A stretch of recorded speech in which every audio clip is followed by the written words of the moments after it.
Good morning, everyone. So, once again, we are here with Maths chapter quadrilateral, class 9th. आज जो हम लोग theorem use करने जा रहे हैं, जो थ्योरम हम लोग प्रूफ करने जा रहे हैं, it's a very useful theorem. बहुत इंपॉर्टेंट थ्योरम है जो आपको यहाँ भी यूज़ करना है. क्लास 10th में भी आपको इसका यूज़ आएगा. इससे रिलेटेड कई सारे प्रॉब्लम्स आएंगे आपको जो हम लोग को डिस्कस करना होगा, जो हम लोग सॉल्व करेंगे. ठीक है, वन बाय वन हम लोग आते हैं. Theorem is the line segment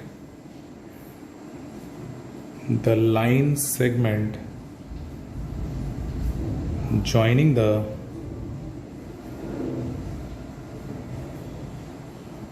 midpoints of any two sides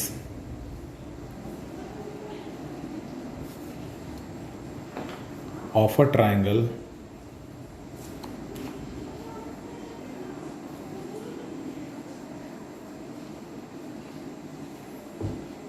is parallel to the third side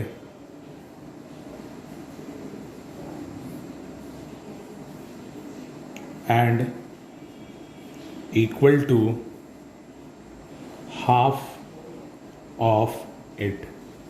इसको बड़े ध्यान से हम लोग समझेंगे पहले. This theorem is also known as mid point theorem. Mid point theorem भी इसको बोलते हैं हम लोग. ठीक है, सबसे पहले क्या एक थ्योरम में है आप देखिएगा. मान लिया जाए this is a triangle is ABC. ठीक है, अगर मान लिया जाए कि D and E are the mid points of AB and AC, अगर इसको हम ज्वाइन करते हैं तो this DE line is parallel to third side that is BC as well as DE is half of BC. यही proof करना है. ठीक है, हम लोग आते हैं वन बाय वन इसको सॉल्व करते हैं. सबसे पहले गिवन क्या क्या दिया हुआ है देखें हम लोग. Triangle ABC in which D and E are the midpoints of AB and AC respectively. Clear. AB का मिड पॉइंट D और AC का मिड पॉइंट E दिया हुआ है. सेकंड क्या करेंगे हम. DE is joined. ठीक है, DE को हम ज्वाइन करा देते हैं. नाउ टू प्रूफ क्या करना है. दो चीजें इसमें प्रूव करनी है. सबसे पहला DE is parallel to BC as well as DE is half of BC. ये प्रूव करना है हम लोगों को. ठीक है, कंस्ट्रक्शन हम कर लेते हैं. कंस्ट्रक्शन में क्या करते हैं आप देखिएगा. प्रोड्यूस किसको, DE को. Produce the line segment DE to F. इसको हम इस तरह से प्रोड्यूस करते हैं. ठीक है, कहाँ तक प्रोड्यूस करते हैं, F तक. लेकिन क्यों, F में क्या ऐसा है आप देखिएगा. इसमें हम कुछ क्लॉ भी डाल रहे हैं. F तक हम किए such that DE is equal to EF. DE is equal to EF. ठीक है ना. Now join FC. ठीक है, FC को हम ज्वाइन करा देते हैं.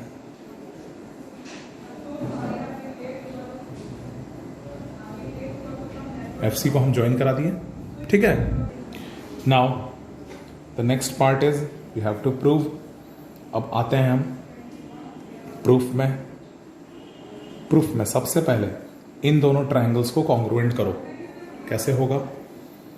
AE is equal to EC है। क्यों है? E is the mid point of AC, है ना? This is the mid point of AC, hence AE is equal to EC. Clear? This angle is equal to this angle, यानी angle AED is equal to angle CEF. Why? Both are vertically opposite angles. ठीक है? And the third one is DE is equal to EF. DE किसके बराबर है? EF के बराबर है। ये DE किसके बराबर है? EF के बराबर है। ये कैसे पता चला?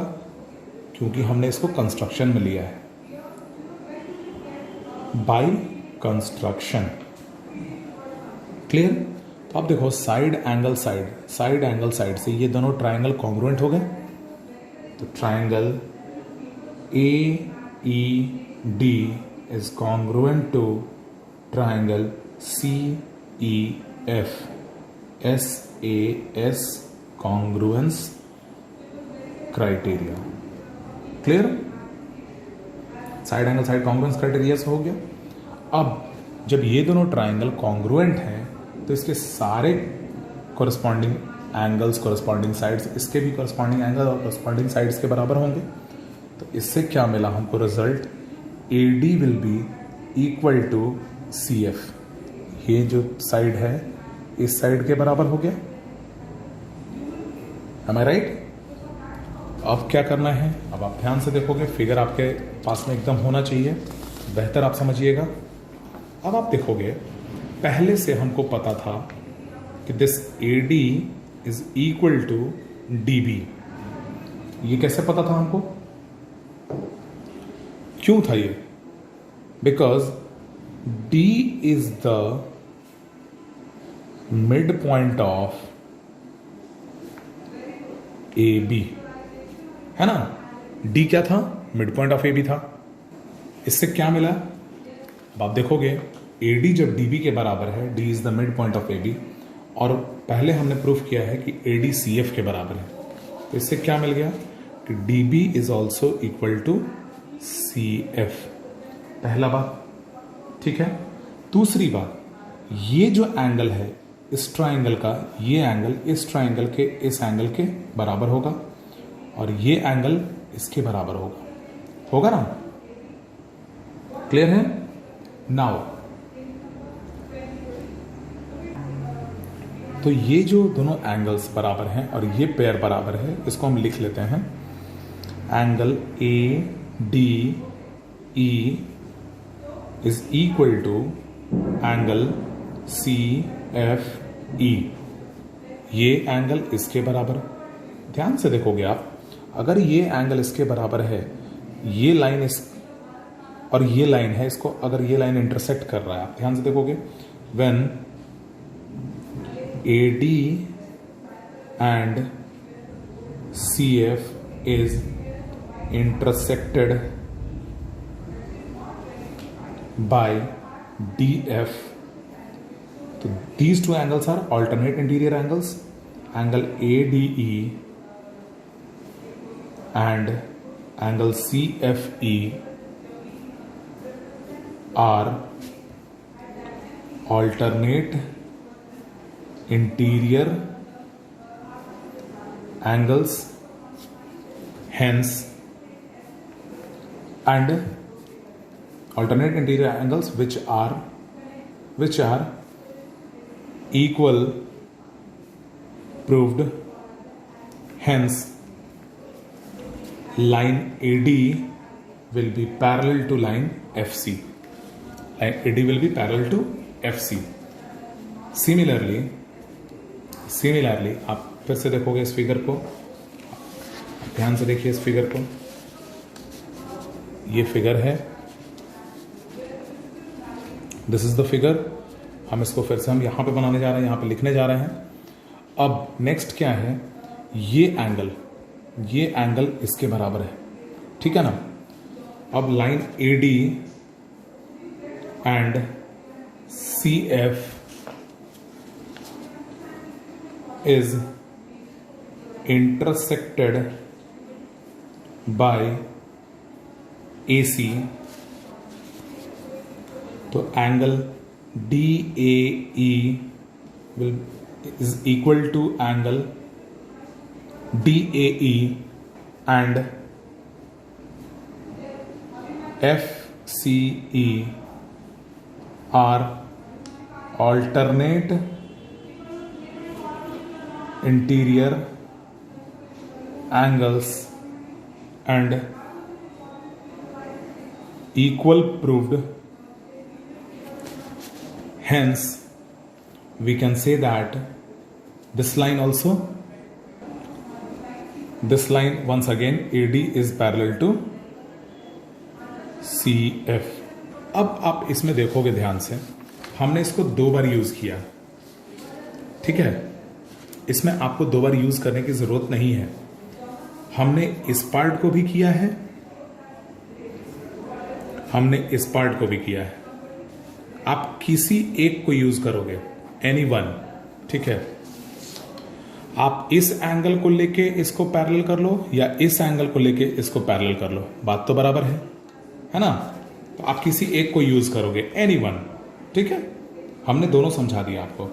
अब इसके बाद क्या करना है, अब अगर AD FC के पैरेलल है, AD is parallel to CF, AD is parallel to CF, अगर ये लाइन इसके पैरेलल है तो इसी का तो ये भी एक टुकड़ा है DB, तो DB will be also parallel to CF, DB will be also parallel to CF। अब आप ध्यान से देखोगे, हमने पहले प्रूफ किया है DB is equal to CF, इसको इक्वेशन 1 मान लो, और सेकेंडली हमने प्रूफ किया DB is parallel to CF, इसको इक्वेशन 2 मान लो। From equation 1 and 2 we get this one DB line is equal to CF as well as parallel to CF। तो क्या हुआ, DB CF is a parallelogram। हम लिख सकते हैं यहां पे DB CF is a parallelogram। हो गया। अब आप ध्यान से देखिए, नेक्स्ट हम लोग फिर से आते हैं। अगर DB CF एक पैरेललोग्राम हो गया, इससे क्या मिला हमको, अब इससे मिला ऑपोजिट साइड्स पैरेलल भी होगा, तो इससे नेक्स्ट क्या मिला कि DF जो है वो भी पैरेलल है किसके, BC के, ठीक है। और साथ ही साथ DF is equal to BC। Clear है। अब आप ध्यान से देखोगे DEF, ये तीनों पॉइंट्स जो है वो एक स्ट्रेट लाइन पे है, तो ये कॉलिनियर हुआ, R collinear and DE is equal to EF, ठीक है। हमने माना था यहां पे DE is equal to EF, हमने माना था, है ना। तो DEF कॉलिनियर भी है और DE is equal to EF है, तो हम इस DF को क्या लिख सकते हैं, DF को हम लिख सकते हैं ट्वाइस ऑफ DE, लिख सकते हैं 2DE, लिख सकते हैं ना। अब आप देखोगे ये हम यूज करें DF is equal to BC, ठीक है। देखिए DF 2DE के बराबर है और DF BC के बराबर है, तो ये दोनों भी आपस में बराबर होगा, that is 2DE is equal to BC और DE is equal to half of BC। Clear. एक पार्ट तो ये प्रूफ करना था DE is equal to half of BC, है ना, और दूसरा पार्ट करना था कि DE is equal to BC, तो DE इक्वल टू BC होगा ही, DE is parallel to BC, sorry.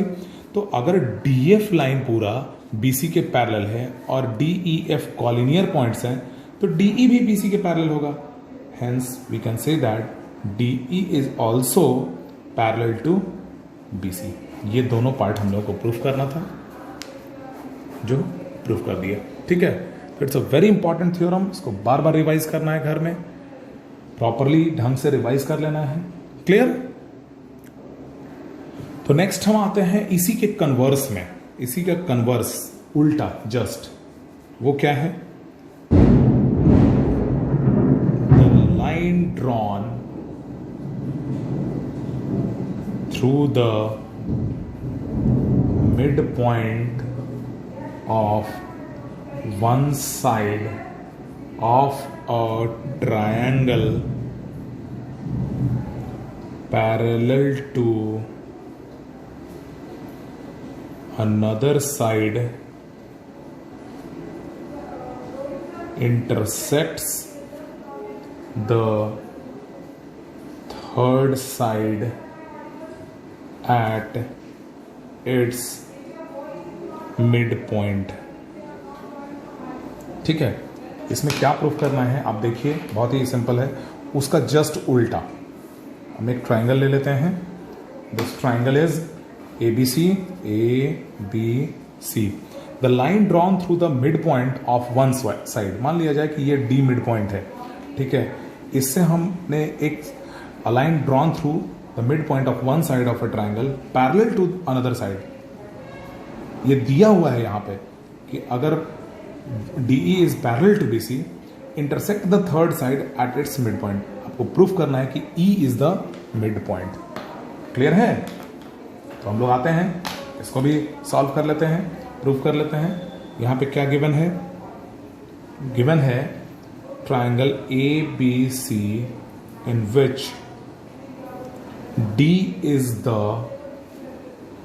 midpoint of AB and DE is parallel to BC। ये दिया हुआ है, D is the midpoint of AB and DE is parallel to BC। ये दिया हुआ है, हमको प्रूफ क्या करना है? What we have to prove? We have to prove E is the mid point of AC। ये हम लोग को प्रूफ करना है। आते हैं हम लोग प्रूफ में आते हैं। We have to prove that E is the mid point of AC। अगर हम मान लेते हैं सपोज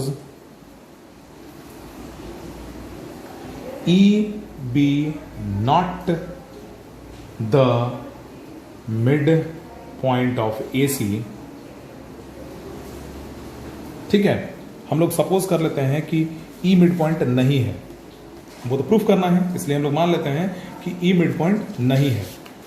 तो कोई और तो है, कोई और ले लेते हैं हम। ठीक है, तो हम लोग एक और कोई पॉइंट ले लेते हैं, that is E dash.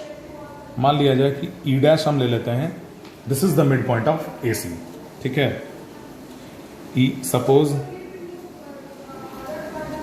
E dash is the mid point of AC। ठीक है, लेकिन अगर E dash is the mid point of AC, अगर इसको हम ज्वाइन कराते हैं तो इससे क्या मिलेगा? AE dash is parallel to DE dash is parallel to BC। लेकिन यहां क्वेश्चन में क्या दिया हुआ है? The line drawn through the mid point of one side of a triangle parallel to another side. DE already दिया हुआ है कि पैरेलल है, DE is parallel to BC। ठीक है, ये गिवन है। ठीक है, और ये कब है? When we have supposed E dash be the mid point. ठीक है ना?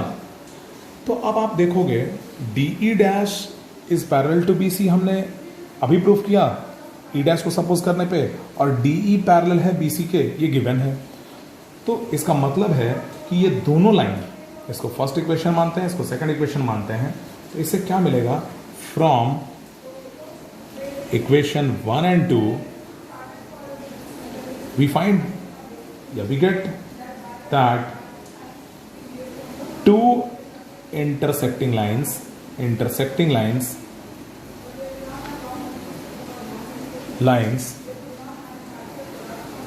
DE and DE dash are both parallel to line BC, और ये पॉसिबल नहीं है, ये कॉन्ट्राडिक्टरी स्टेटमेंट है।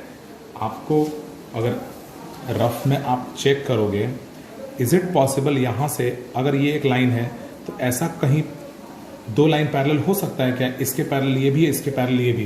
This is impossible. ठीक है, तो this is the contradictory statement. This is a contradiction to the parallel line axiom। ठीक है, सो आवर सपोजिशन, जो हमने सपोज किया था, supposition is wrong, hence E is the midpoint of AC। Clear? तो इस तरह से कॉन्ट्राडिक्टरी मेथड से हम इसको भी प्रूव कर सकते हैं। ठीक है, तो इन दोनों थ्योरम्स का बहुत अच्छे से प्रिपरेशन कीजिए, बहुत अच्छे से प्रैक्टिस कीजिए, ताकि इसमें कहीं कोई दिक्कत ना आए। Thank you.